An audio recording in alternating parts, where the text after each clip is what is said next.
Hi friends, तो चलिए आ जाइए। आज हम लोग घन पढ़ेंगे क्यूब। मैं क्या बोला हूँ, हर प्रत्येक चैप्टर फिगर के साथ पढ़ना है। मेंसुरेशन के अंदर, क्षेत्रमिति के अंदर जितना चैप्टर मैं पढ़ाऊंगा पूरा फिगर पर समझा के, किसी चीज़ को रटना नहीं है। यानी सिर का दर्द आज के बाद आप लोग का समाप्त। चलिए तो हेडिंग दीजिए पहले, घन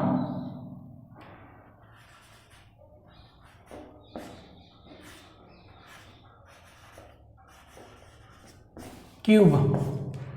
अब यहाँ समझते जाइए। यह देखिए घन यही है, इसका डिफिनेशन लिख लीजिए। इसका डिफिनेशन क्या है, परिभाषा, इसका परिभाषा लिख लीजिए कि वैसा घनाभ जिसकी सभी भुजा बराबर हो। देखिए घनाभ मैं जब पढ़ाया था तो इसमें जितना भुजा है बराबर नहीं होता था। जैसे देखिए यह लंबाई, ये चौड़ाई और यह ऊंचाई, मतलब जिसका भुजा वेरिएबल होता था, अलग अलग होता था, जिस भुजा का वैल्यू मान वेरिएबल होता था वह घनाभ हो गया।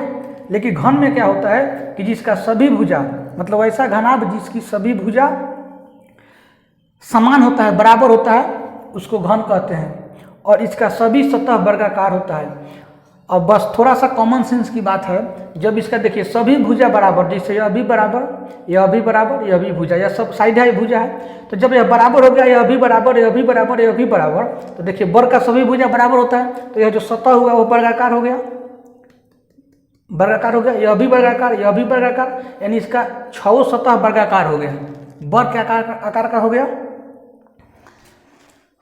तो इसका आयतन लिखिए,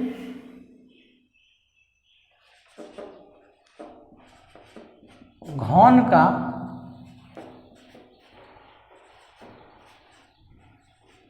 आयतन बराबर भुजा क्यूब।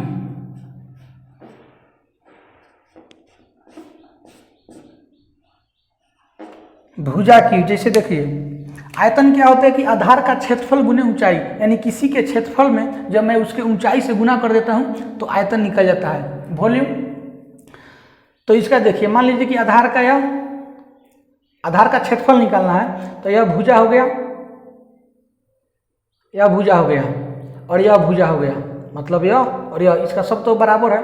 तो नीचे वाला मान लीजिए कि जैसे यह आधार होगा, नीचे वाला, नीचे का आधार बोला जाता है बेस को, तो इसका एरिया निकालना है तो इतना गुने इतना करेंगे। तो मान लीजिए मैं मान लेता हूँ कि यह भुजा ए है, इसकी लेंथ, इसका लंबाई जो है साइड का ए है। तो ये आधार का क्षेत्रफल निकालने के लिए क्या क्या होता है, लंबाई गुने चौड़ाई। तो इसका जितना भुजा यह है, लंबाई चौड़ाई उतना भी लंबाई है, इसका सभी बराबर है भुजा। तो जैसे ए मान लिया हूँ साइड को, तो इतना गुने इतना करूँगा तो ए गुने ए, चलिए आधार का क्षेत्रफल हो गया। और देखिए फिर ऊंचाई से गुना करूँगा, जब आधार के क्षेत्रफल में ऊंचाई से गुना करता हूँ तो क्या होता है, आयतन निकलता है। तो ऊंचाई भी तो मेरा क्या, सभी साइड इसका तो क्या है, भुजा बराबर है, तो जितना यह है, जितना यह है उतना ही यह भी हुआ। तो कहने का मतलब कि इसका लंबाई, चौड़ाई और ऊंचाई सभी क्या है, समान है, इक्वल है, बराबर है।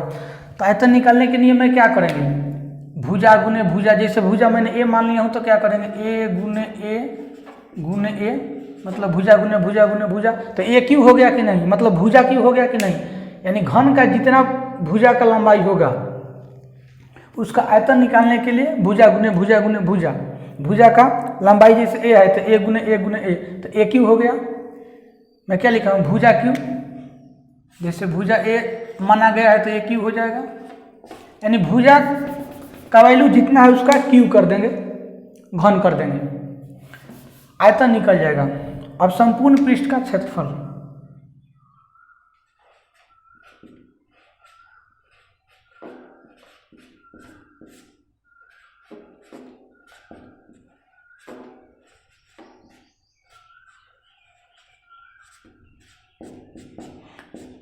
घन के संपूर्ण पृष्ठ का क्षेत्रफल बराबर, मैं क्या बोला हूं कि देखिए इसका सभी पृष्ठ, सभी सतह बराबर होता है। और कितना सतह इसमें होता है, 6।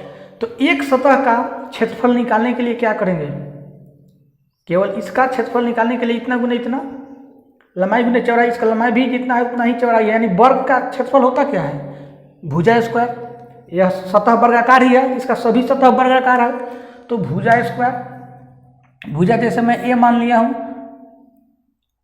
तो ए स्क्वायर, अभी भुजा ही समझिए, भुजा स्क्वायर,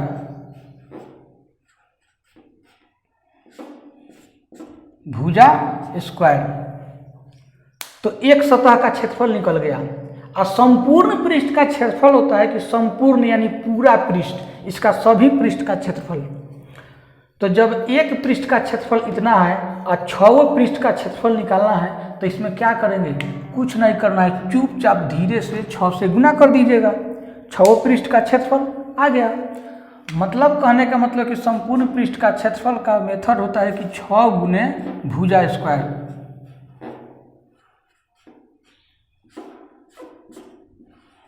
अब बताइए, अब रटना पड़ेगा आप लोग को, कभी भी मेथड भूल गए तुरंत आप लोग का माइंड में सेट कीजिएगा कि हाँ घन का फिगर कैसा होता है, क्या पूछ रहा है, तुरंत आप लोग मेथड को एराइज कर दीजिएगा। तो 6 गुने भुजा स्क्वायर। अब विकर्ण का लिख लीजिए, घन का विकर्ण बराबर, घन का विकर्ण बराबर क्या होता है, भुजा √3। ध्यान रखिएगा, वर्ग का इसको भी याद नहीं करना पड़ेगा, मैं समझा दूंगा। जैसे वर्ग का मैंने बताया था, वर्ग का विकर्ण बराबर होता है भुजा √2। ध्यान रखिएगा, कंफ्यूजन हो जाएगा। घन के विकर्ण और वर्ग के, एक स्क्वायर के विकर्ण में डायगोनल में गलती मिस्टेक हो जाता है निकालने के लिए। तो ध्यान रखिएगा कि घन का विकर्ण भुजा √3 और वर्ग का विकर्ण बराबर होता है भुजा √2। चलिए यहां ध्यान रखिएगा। अब मैं क्वेश्चन के साथ प्रत्येक कंसेप्ट को बताते जाऊंगा। आगे लिखिए 1 नंबर क्वेश्चन।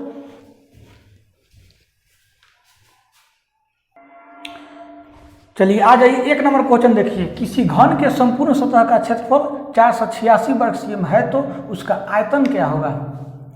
तो संपूर्ण पृष्ठ का क्षेत्रफल में क्या बताया था कि भुजा स्क्वायर, जैसे भुजा को मैं ए मान लेता हूँ, माना कि भुजा बराबर ए, तो 6a स्क्वायर, और संपूर्ण क्षेत्रफल के बराबर संपूर्ण क्षेत्रफल, संपूर्ण क्षेत्रफल कितना दिया है, इतना, तो a स्क्वायर बराबर, या 6 गुना में है तो इधर जाएगा तो कहाँ आएगा, भाग में आएगा, यानी यहाँ आएगा। अब 8 6 48 और 1 6 एकम 6, तो a स्क्वायर बराबर इतना, तो a बराबर, यानी यहाँ से स्क्वायर हटाएंगे तो इसको रूट में डाल देंगे, तो 81 का रूट कितना होता है, 81 का वर्गमूल कितना होता है, स्क्वायर रूट 9, या रूट से निकल जाएगा, बाहर आ जाएगा। इसका मतलब कि a बराबर क्या आ गया, 9, यानी भुजा का वैल्यू, भुजा का मान 9 आ गया। तो क्या पूछ रहा है, आयतन पूछ रहा है। तो घन का आयतन क्या होता है, वॉल्यूम, आयतन बराबर भुजा क्यूब, यानी इसका क्यूब कर देंगे, तो 9 का क्यूब कितना हो गया, 729। चलिए आगे।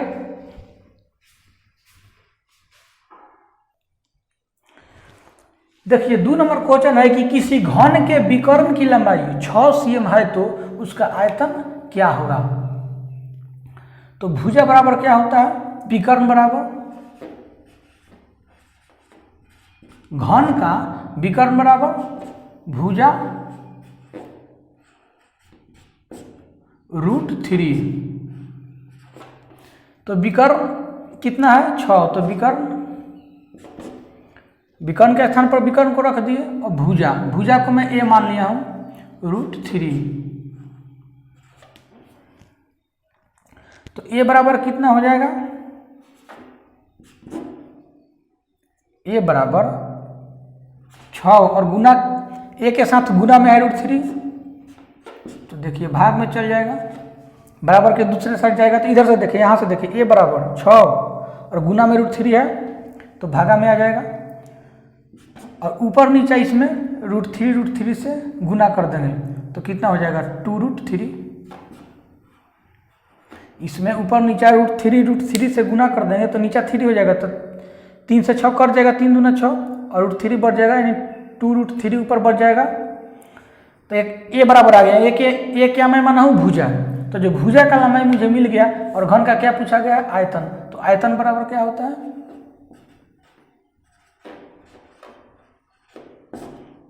आयतन बराबर भुजा रूट भुजा क्यू,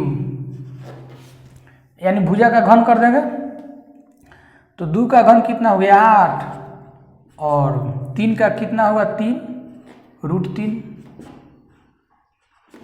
यानी टोटल कितना हो गया 24 √3।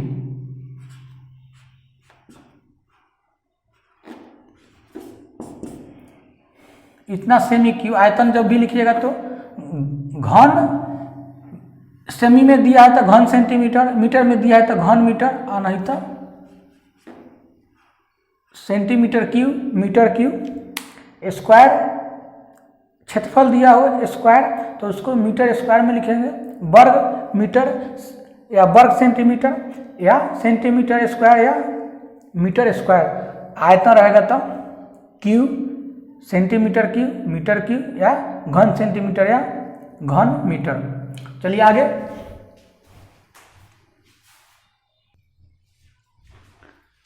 तीन नंबर क्वेश्चन देखिए क्या बोल रहा है कि 5 सेंटीमीटर भुजा वाले 4 घन को किसी पंक्ति में सटा कर रखा जाता है, मतलब किसी एक ही पंक्ति में सटा कर रखा जाता है, तो इस प्रकार बने घनाभ के संपूर्ण तल का क्षेत्रफल ज्ञात करें।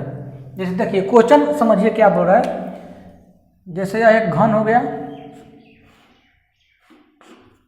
इसी तरह 4 घन सटा कर एक ही पंक्ति में रखा गया है। प्रत्येक का भुजा 5 सेंटीमीटर है, इसका भी, इसका भी, इसका भी। तो कहने का मतलब देखिए जैसे यह घन है तो इसी प्रकार का 4 घन जिसकी भुजा की लंबाई 5 सेंटीमीटर है सटा कर रख दिए, एक पर एक सटा करके इस तरह रख दिए, तो एक घनाभ बन जाएगा, घनाभ का रूप ले लेगा। मतलब घनाभ में क्या होता है, घनाभ का रूप इसलिए ले लेगा क्योंकि अब देखिए इसका लंबाई बढ़ जाएगा। मान लीजिए घनाभ का देखिए लंबाई अधिक है ना चौड़ाई से और ऊंचाई से, तो जब मैं 4 घन को जिस तरीका से रखा हूँ रख दूंगा तो इसका लंबाई क्या होगा, घनाभ का, यह घनाभ का रूप हुआ तो लंबाई अधिक हो गया, यानी 5 चौका 5 5 5 5 20 सेंटीमीटर का लंबाई हो गया। देखिए लंबाई 20 सेंटीमीटर का हो गया, लेकिन यह जो चौड़ाई हुआ वो तो उतना ही रहेगा 5 सेंटीमीटर ही, ऊंचाई जो रहेगा वह भी 5 सेंटीमीटर रहेगा, यानी यह घनाभ बन जाएगा। तो घनाभ का लंबाई कितना हो जाएगा 20 सेंटीमीटर, 20 सेंटीमीटर हो जाएगा, और चौड़ाई 5 सेंटीमीटर ही रहेगा, और हाइट ऊंचाई 5 सेंटीमीटर ही रहेगा। यह जो घनाभ बन जाएगा उस घनाभ का लंबाई हो जाएगा 20 सेंटीमीटर, चौड़ाई 5 सेंटीमीटर ही रहेगा और ऊंचाई 5 सेंटीमीटर ही रहेगा। तो क्या बोला है कि घनाभ के संपूर्ण तल का क्षेत्रफल, तो घनाभ के संपूर्ण तल का क्षेत्रफल निकालने के लिए मैं क्या बताया हूं 2 × LB + BH + HL।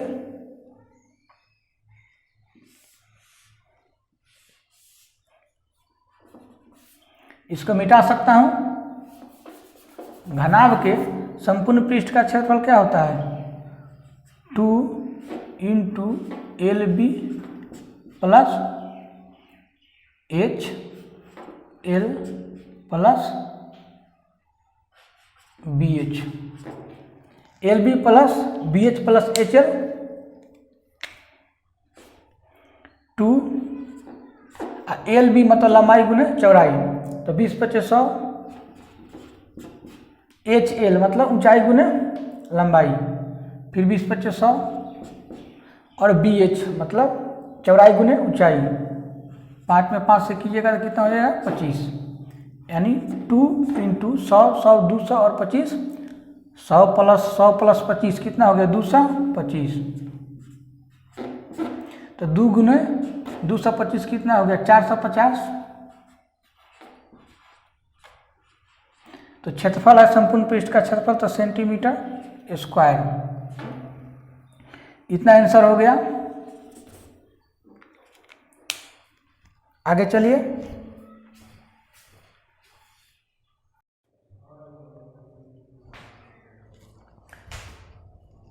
चार नंबर क्वेश्चन देखिए। किसी कमरे की ऊंचाई 8 मीटर है और उसका फर्श वर्गाकार है। कमरा मतलब रूम। यदि उसके चारों दीवारों पर 5 रुपया प्रति वर्ग मीटर की दर से कागज लगाने का कुल खर्च 960 रुपया हो तो बताए कि उस कमरे का आयतन क्या है। क्वेश्चन क्या है, जैसे देखिए मान लिया कमरा हो गया, तो कमरा का मतलब क्या होता है, रूम। बंद होता है जैसे बक्सा होता है, तो यह खुला हुआ है, ऊपर से खुला है, लेकिन ऊपर तो सेलिंग रहता है, मतलब समझिए कि यह बंद है। सेलिंग होता है ना ऊपर में, नीचे फर्श होता है और चारों साइड में दीवार होता है कमरा का, रूम का, यानी रूम एक बंद होता है। समझिए कि एक इसको अगर बंद कर दें तो एक रूम का रूप, कमरा का रूप हो जाएगा।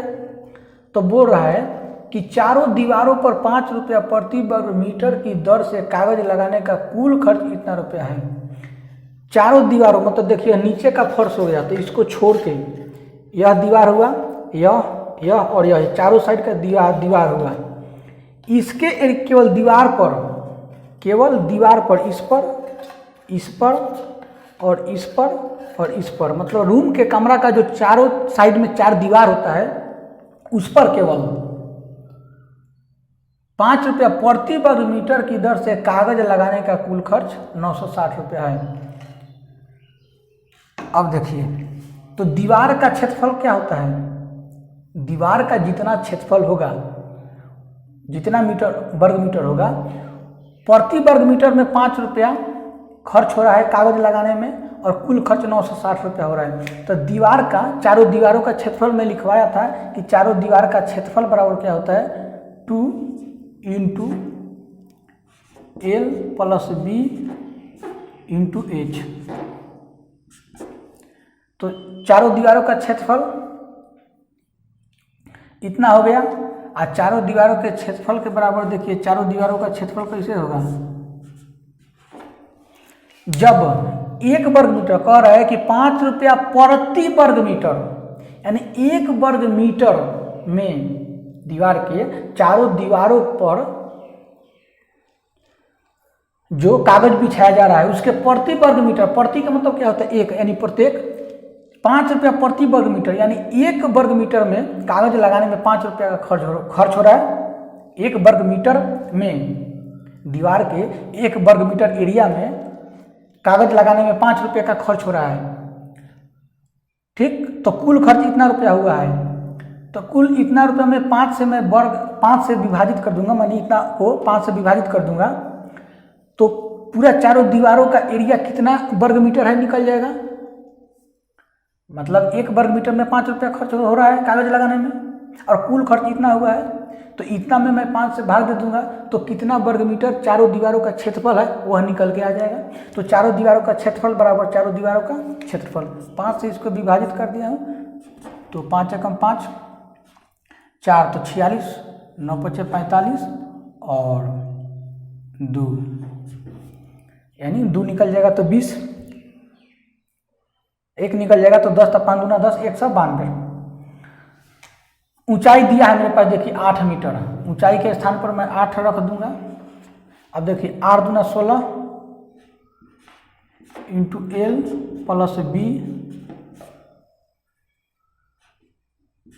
बराबर 192। 16 से यह विभाजित हो जाएगा, देखिए 16 एकम 16, 3 निकल जाएगा तो 3 × 2 = 32, 16 दूना 32, 12 हो जाएगा, यानी L + B 12 हो गया। अब थोड़ा सा कॉमन सेंस सोचिएगा, बोल रहा है कि किसी कमरे की ऊंचाई इतना मीटर है और उसका फर्श वर्गाकार है, यानी जो नीचे का फर्श है वह वर्ग का आकार है। तो वर्ग का सभी भुजा क्या होता है, बराबर होता है। तो उसका लंबाई जितना होगा उतना ही चौड़ाई होगा। कमरा का चारों दीवारों का क्षेत्रफल होता है 2 × लंबाई + चौड़ाई × ऊंचाई। तो ऊंचाई तो हाइट हो गया है रूम का, फर्श से सेलिंग का जो दूरी होता है वो हाइट हो गया। लेकिन यह क्या होगा, लंबाई प्लस चौड़ाई, तो लंबाई नीचे का ही होता है फर्श का। जैसे देखिए यह नीचे का मैं क्या बोला था कि यह रूम का फर्श हो गया नीचे का, तो यह चौड़ाई हो गया, यह लंबाई हो गया। लेकिन उसका जो फर्श है वो वर्गाकार है, वर्ग के आकार का है, तो उसका लंबाई भी बराबर होगा और चौड़ाई भी बराबर होगा। तो यहाँ देखिए एल प्लस एल, मैं दोनों को, इसको भी एल लिख सकता हूँ, क्योंकि जब दोनों बराबर है एल प्लस बी, तो बी को एल लिखे या एल को बी लिखे, तो टोटल मेरा एल प्लस एल कितना हो गया 2l बराबर 12। तो ये 2 से कट गया 6, यानी केवल एल बराबर 6, यानी वर्ग का जो फर्श वर्गाकार है उसका भुजा क्या आ गया 6 निकल के आ गया। ऊंचाई मेरे पास दिया हुआ है, ऊंचाई मेरे पास दिया हुआ है 8 मीटर। अब उस कमरा का आयतन निकाल सकते हैं। किसी चीज़ का आयतन निकालने के लिए मैं क्या बताया हूँ कि आधार का क्षेत्रफल, तो आधार तो वर्गाकार है जिसका भुजा 6 मीटर आ गया, तो वर्ग का क्षेत्रफल क्या होता है भुजा स्क्वायर, तो 6 का स्क्वायर कर देंगे, नीचे फर्श का एरिया आ गया और उसमें ऊंचाई से गुना कर देंगे तो पूरा रूम का कमरा का आयतन आ गया। और कमरा का ऊंचाई कितना है 8 मीटर, तो 8 से इसमें गुना कर देंगे, यानी पूरा कमरा का आयतन लिखिएगा आप लोग कि कमरा का आयतन बराबर रूम का आयतन बराबर इतना, यानी आधार का क्षेत्रफल। तो आधार मेरा कितना है, आधार का भुजा 6 मीटर और आधार वर्गाकार है, तो आधार का क्षेत्रफल भुजा स्क्वायर है, और आधार के क्षेत्रफल में ऊंचाई से गुना कर देंगे, आयतन निकल गया। तो 36 गुने 8, 8 छक 48, 8 छक 48 के 8, हाथ में 4 और 8 में 3 से करेंगे 24 4 28, इतना मीटर क्यूब, आयतन मीटर क्यूब में होगा। चलिए दिख रहा है कि नहीं आप लोगों को, चलिए दिख रहा है। तो घन आप लोग किसी भी क्वेश्चन को, लगभग घन का जितना कंसेप्ट होता है मैं बता दिया हूँ, किसी बुक को निकालिएगा, घन से एक भी क्वेश्चन नहीं छूटेगा, बनाइएगा। चलिए तो आगे में हम लोग क्या पढ़ेंगे, बेलन। चलिए तो बाय, अगले वीडियो में मिलते हैं।